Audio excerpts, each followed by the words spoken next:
Please pass the written questions if there are written Praise questions. God. Hallelujah.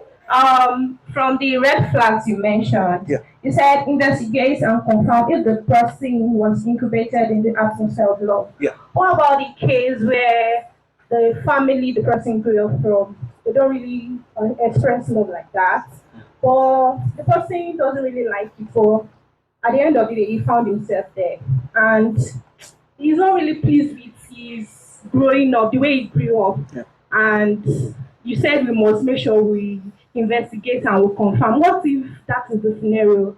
What can we Awesome. do? Perfect. Now, when we say red flags, it doesn't totally mean that it's a no-go area. When we say something is a red flag, it's a caution, isn't it? So it means that, do you want to proceed with this thing despite the fact that, for example, I had the case of someone who opened up to the husband to be and said, this is the doctor's report. The doctor says I cannot have a child.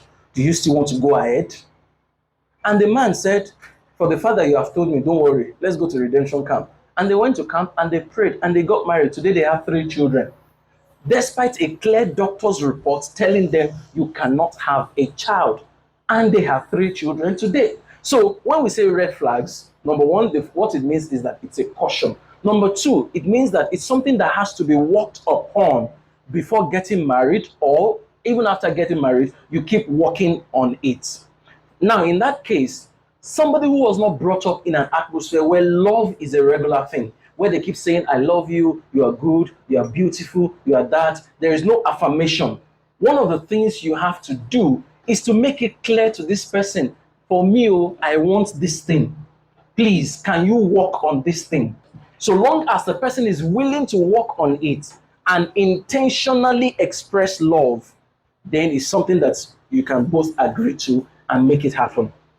Or in some cases, for example, you two don't wait to be told. For example, if what you want to hear is I love you, you two, you should say what? I love you. So when you say I love you, what would the person automatically say? I love you too. If you now say I love you to the person and the person still finds it difficult to say I love you too, that's where you know that there is.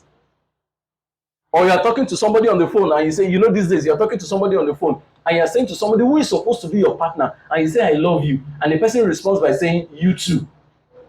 And like, what's the meaning of you too? Say it clearly. Are you with somebody? Why are you saying you too? What do you mean by you too? I don't understand.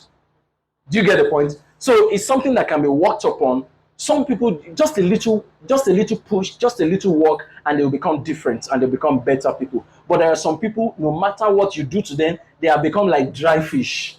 They cannot be bended again. When you attempt to bend a dry fish, what happens? You break it. So once you see, you will be able to know, just working with the person for a while.